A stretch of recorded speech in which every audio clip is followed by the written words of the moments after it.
الحمدللہ وحدہ لا شریک لہ والصلاة والسلام علی من لا نبی بعدہ اما بعد فاعوذ باللہ من الشیطان الرجیم بسم اللہ الرحمن الرحیم اذ یقول لصاحبہ لا تحزن ان اللہ معنا اللہم صلی علی محمد وعلی آل محمد كما صليت على إبراهيم وعلى آل إبراهيم إنك حميد مجيد اللهم بارك على محمد وعلى آل محمد كما باركت على إبراهيم وعلى آل إبراهيم إنك حميد مجيد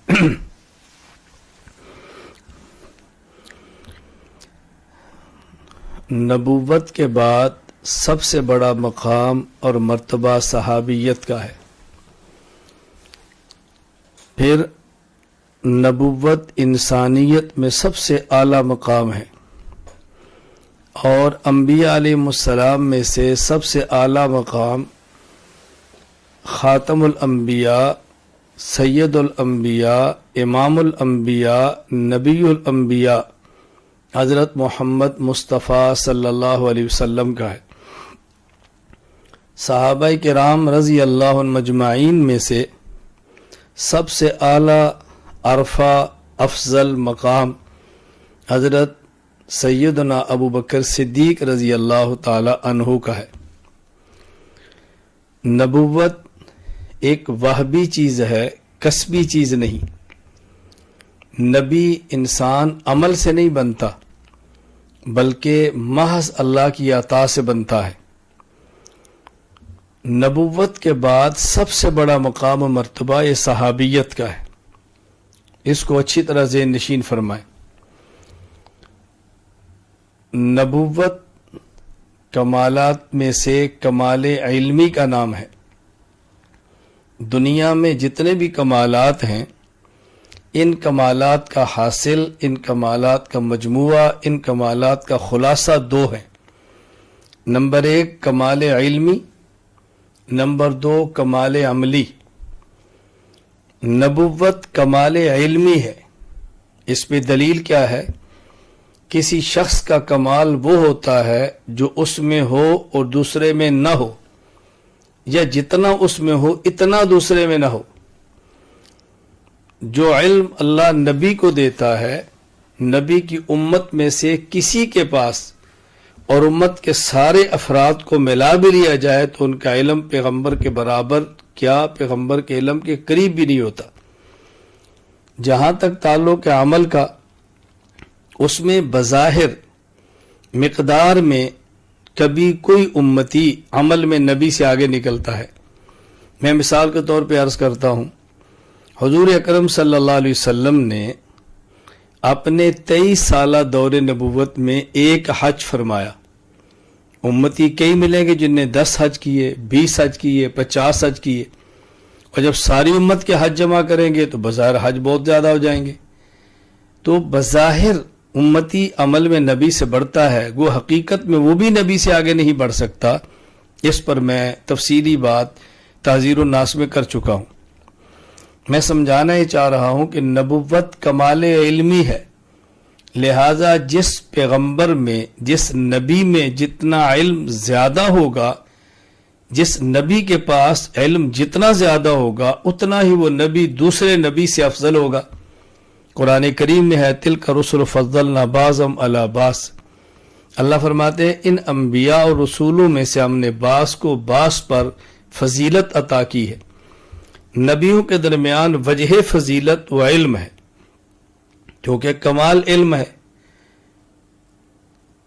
انبیاء میں سب سے افضل رسول اکرم صلی اللہ علیہ وسلم ہے، اس لیے کہ رسول اکرم صلی اللہ علیہ وسلم کے پاس علم تمام انبیاء کے علوم سے زیادہ ہے. خود آپ ارشاد فرماتے ہیں اوتیت علم الاولین والآخرین. رسول اکرم صلی اللہ علیہ وسلم منبع اور مرکز ہیں علوم کا. نبوت کے بعد مقام ہے صحابیت کا.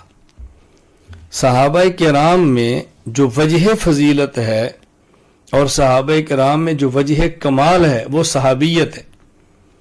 یعنی جس طرح نبوت کمال علمی کا نام ہے، صحابیت یہ فضیلت صحابیت کا نام ہے. یعنی اگر کسی شخص کو ایمان کی حالت میں نبی کی صحبت ملے اور ایمان پر خاتمہ ہو، یہی وجہ ہے جو کائنات کے تمام انسانوں سے انبیاء کے بعد فضیلت کی وجہ ہے.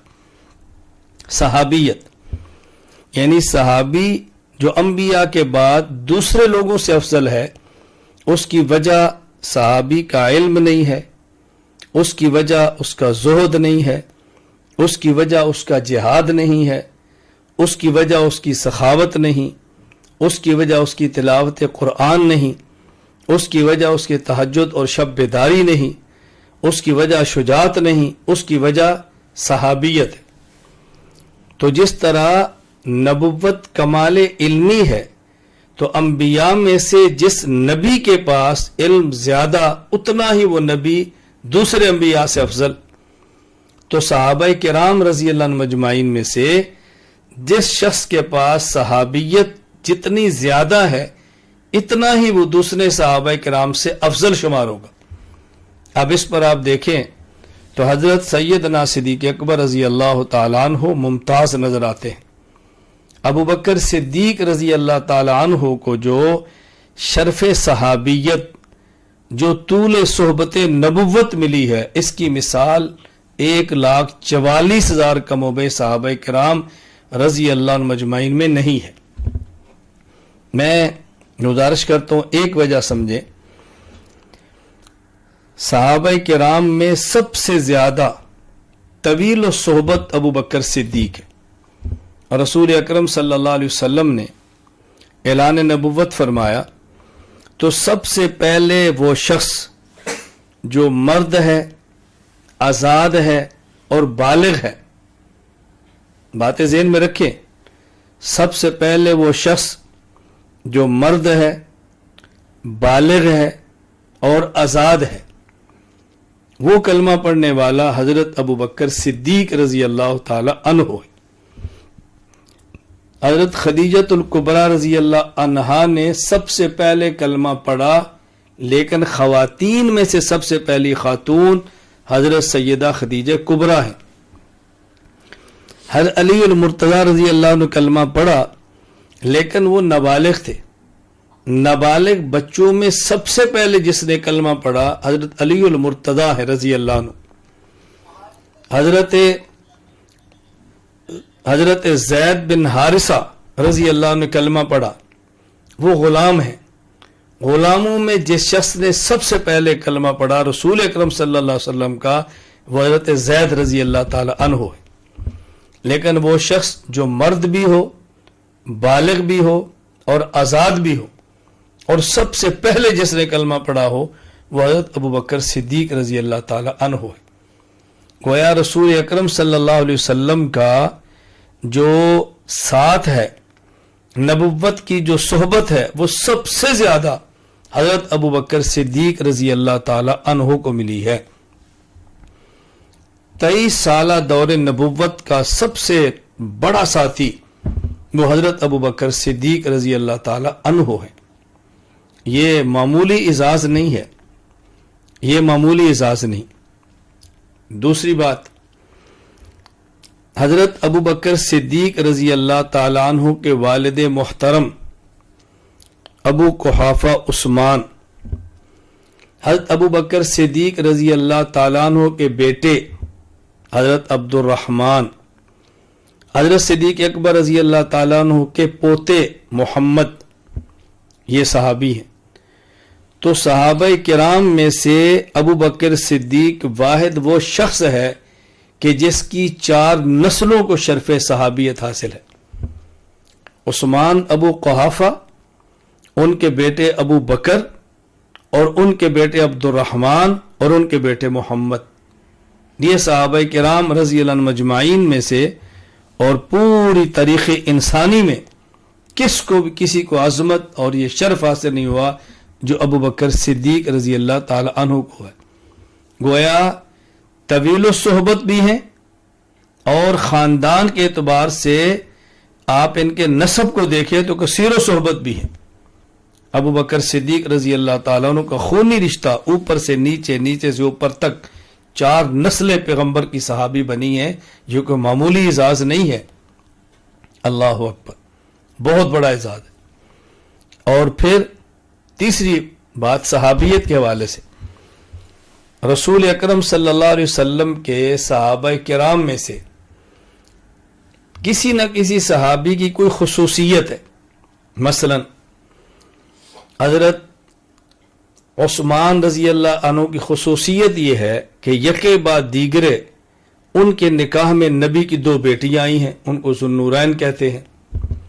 ذوالنورین کہنے کی وجہ بھی یہ ہے کہ 2 نور نظر، 2 لختے جگر نبی کے ان کے نکاح کے اندر آئی ہیں. اسی طرح حضرت زید رضی اللہ تعالیٰ عنہ، ان کی خصوصیت یہ ہے کہ قرآن کریم نے صحابہ کرام میں سے واحد صحابی حضرت زید کا نام لیا ہے. فلما قضا زید منہا وطرا، نام لیا ہے زید رضی اللہ عنہ، بہت بڑا اعزاز ہے. اسی طرح مختلف صحابہ کرام کے مختلف اعزاز ہیں. حضرت ابو بکر صدیق رضی اللہ عنہ کا اعزاز یہ ہے کہ قرآن کریم نے ان کے لفظ صاحب کا استعمال کیا ہے. صحابی، صاحب، ساتھی. اذ یقول لصاحبہ لا تحزن ان اللہ معنا. اللہ اکبر. ان کی صحابیت پر قرآن کی تصریح ہے، وضاحت ہے. ابو بکر صدیق رضی اللہ تعالیٰ عنہ، انسانیت میں سب سے بڑا مقام نبوت کا. نبوت میں کمال علمی. حضرت رسول اکرم صلی اللہ علیہ وسلم کے پاس تمام انبیاء سے زیادہ علم ہے. آپ تمام انبیاء سے اعلیٰ اور افضل ہیں. آپ کے اعلیٰ اور افضل انبیاء ہونے کی وجہ ایک نہیں کئی ہے. میں ایک وجہ بتا رہا ہوں. نبوت کے بعد سب سے بڑا مقام اور مرتبہ صحابیت کا ہے. صحابہ کرام میں سب سے افضل حضرت ابو بکر صدیق ہیں رضی اللہ تعالیٰ عنہ. کیوں؟ صحابی کی وجہ فضیلت دیگر افراد پر وہ صحابی ہونا ہے. ابو بکر صدیق رضی اللہ تعالیٰ عنہ اس میں ممتاز ہیں. 3 وجہ. نمبر 1، سب سے زیادہ زمانہ صحبت نبوت کا ابو بکر صدیق نے پایا. نمبر 2، 4 نسلیں ابو بکر صدیق رضی اللہ عنہ کی حضور کی صحابی بنی ہیں. نمبر 3، صدیق اکبر وہ واحد شخص ہے جس کو قرآن کریم نے صاحب کے لفظ صحابی ہونا فرمایا ہے. اس لیے میں کہہ رہا تھا ابو بکر صدیق رضی اللہ تعالیٰ عنہ یہ افضل الصحابہ ہیں، افضل الناس بعد الانبیاء ہیں. انبیاء کے بعد افضل البشر ہیں. ابو بکر صدیق رضی اللہ تعالیٰ عنہ معمولی شخص نہیں ہے. اس کو اچھی طرح سمجھے جو بات میں نے عرض کی ہے. پھر ابو بکر صدیق رضی اللہ تعالیٰ عنہ رسول اکرم صلی اللہ علیہ وسلم کے دنیا سے تشریف لے جانے کے بعد خلیفۃ الرسول ہیں صلی اللہ علیہ وسلم، اور خلیفۃ الرسول بھی بلا فصل ہیں. ابو بکر صدیق رضی اللہ تعالیٰ عنہ نبوت کے صحیح معنی میں جانشین ہیں. ابو بکر صدیق رضی اللہ تعالیٰ عنہ صحیح معنی میں پیغمبر پاک کے جانشین ہیں. ابو بکر صدیق رضی اللہ تعالیٰ عنہ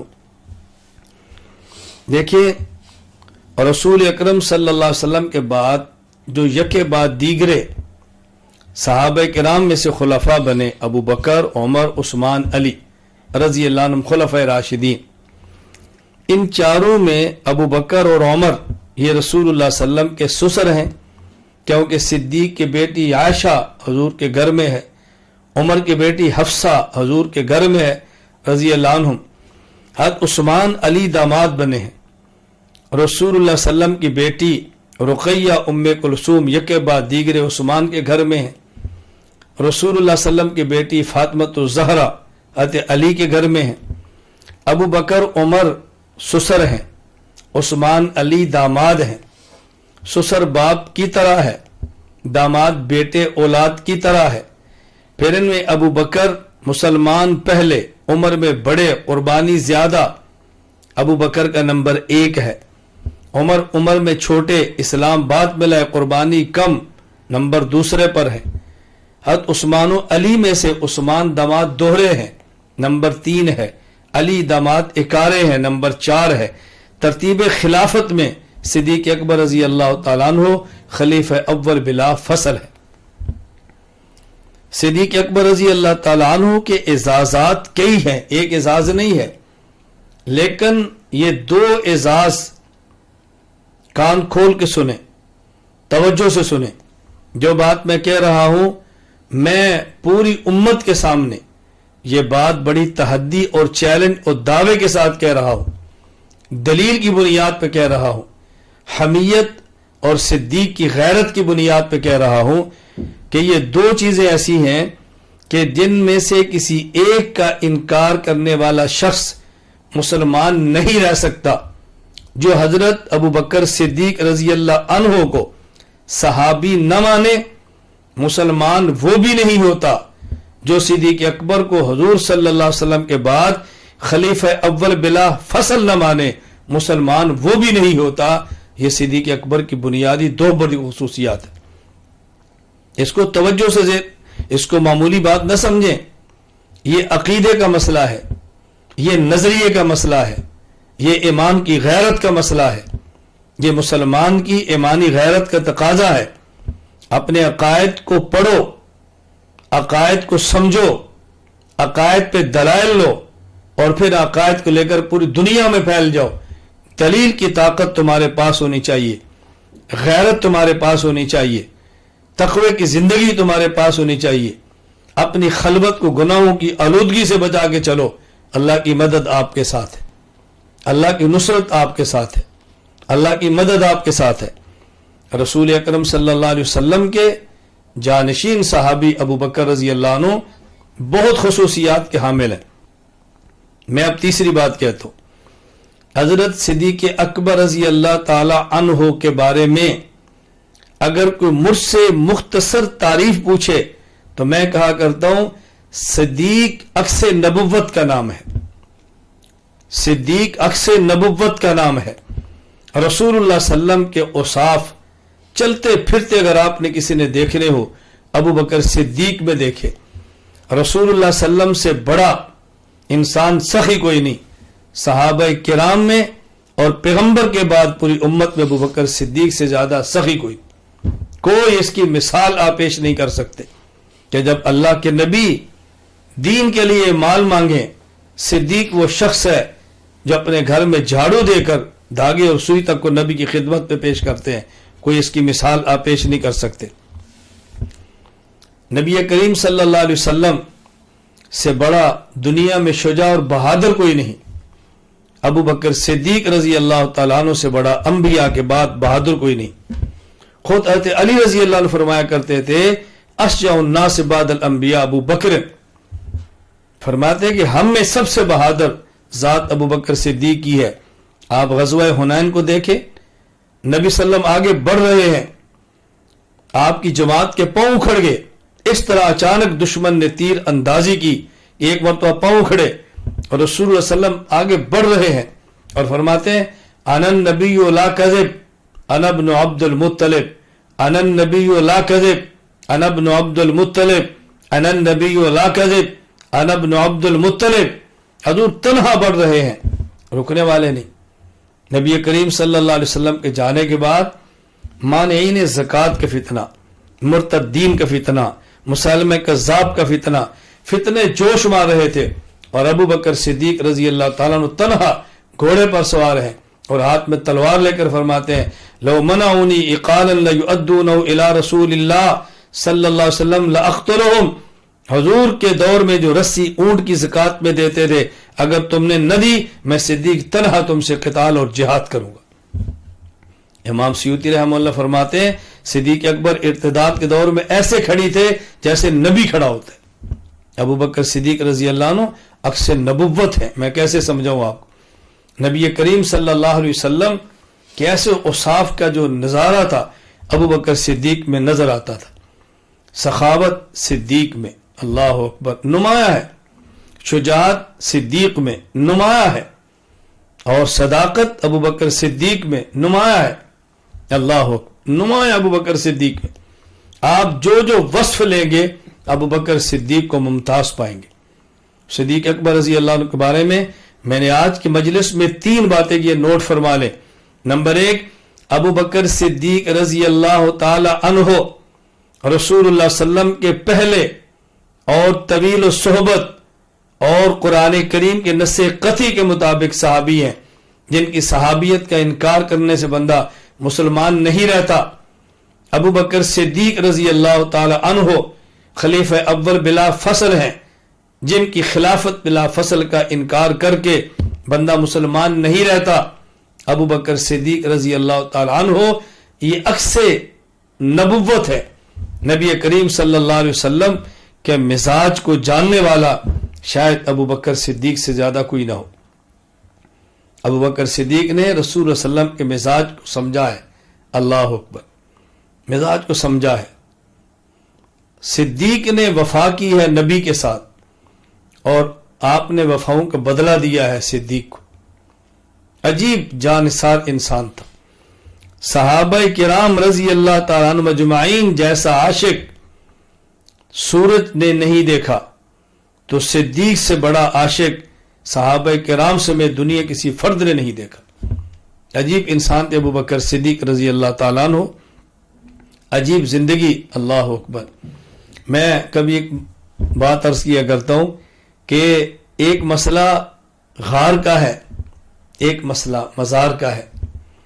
جب غار کی باری آئی تو صدیق نے کہا حضور غاروں میں سانپ بھی ہوتے ہیں، میں پہلے جاتا ہوں صفائی کرتا ہوں تاکہ کوئی سانپ آپ تک نہ پہنچے۔ میں سمجھانے کے لیے اپنے لفظوں میں بات کہہ رہا ہوں۔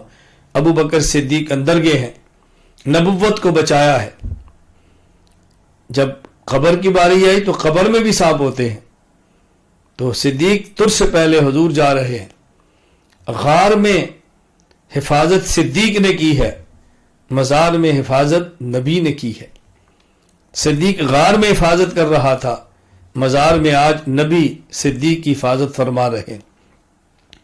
ابو بکر صدیق رضی اللہ تعالیٰ عنہ کس طرح حضور کے پاس پہنچے؟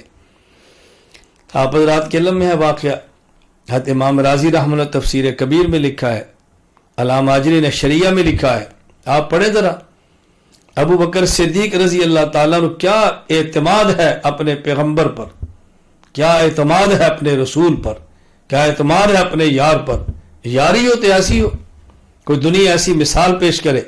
ابو بکر صدیق رضی اللہ تعالیٰ عنہ دنیا سے جانے لگے ہیں، اللہ اکبر۔ فرمایا جب جاؤ اجازت مانگو، اجازت ملے تو مجھے دفن کرو۔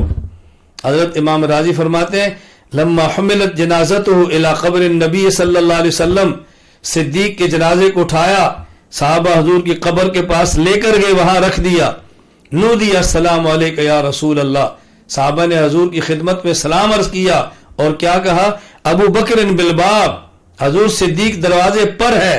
امام راضی فرماتے ہیں قبر پیغمبر سے آواز آئی ادخل الحبیب الی الحبیب، ادخل الحبیب الی الحبیب، محبوب کو محبوب تک پہنچا دو۔ دنیا میں ایسا عشق کسی نے نہیں دیکھا جو صدیق اکبر رضی اللہ تعالیٰ عنہ کو اللہ نے عطا فرمایا تھا۔ میں ساتھیوں سے عرض کیا کرتا ہوں ہر بندے کی آئیڈیل ہے، صحابہ کرام سارے ہمارا ایمان ہے، ایمان کا جزو لا ینفک ہے، ہمارے سر کا تاج ہیں، ان کے پاؤں کی خاک ہماری آنکھ کا سرما، ان کے نالین ہمارے سر کا تاج، کوئی اس میں دوسری رائے نہیں۔ لیکن صدیق صدیق ہے، ابو بکر ابو بکر ہے، ابو بکر ابو بکر ہے، صدیق صدیق ہے۔ بس مجھے جو حضرت صدیق اکبر رضی اللہ عنہ سے لگاؤ ہے، جو میری وہ ایک پسندیدہ شخصیت ہے، میں آپ کو بتا نہیں سکتا۔ کیا شجاعت، کیا سخاوت، کیا وفا۔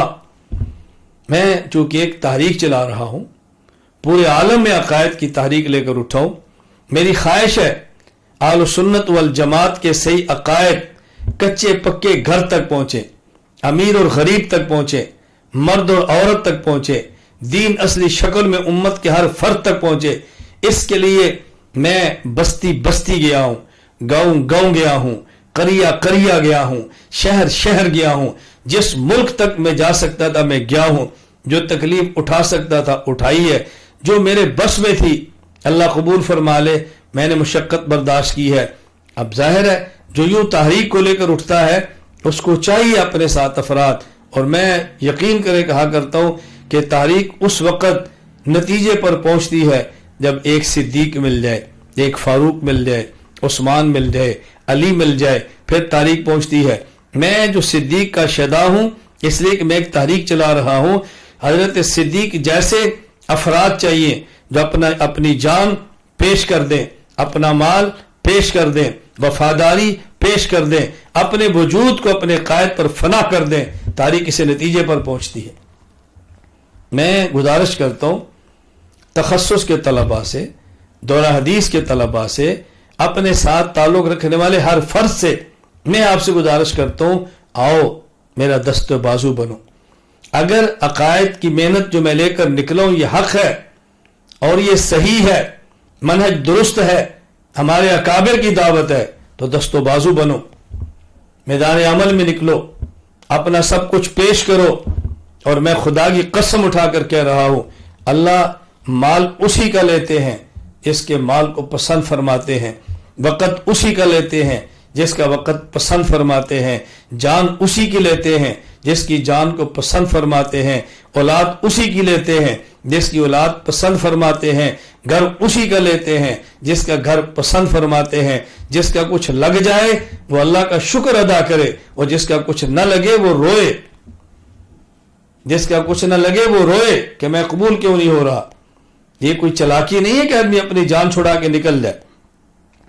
آپ میرے شاگرد ہیں، میں گفتگو آپ سے کر رہا ہوں، اور میں آپ سے اس بنیاد پر بھیک مانگتا ہوں، بھیک پیسوں کے نہیں، آپ سے اللہ کا واسطہ دے کر کہتا ہوں بیٹا عقائد کو سیکھو، بولنے والی زبان پیدا کرو، سمجھنے والا دماغ تیار کرو، اعصابی قوت کو مضبوط کرو، اور گناہوں کی لعنت سے بچ کے دین کی خدمت کرو۔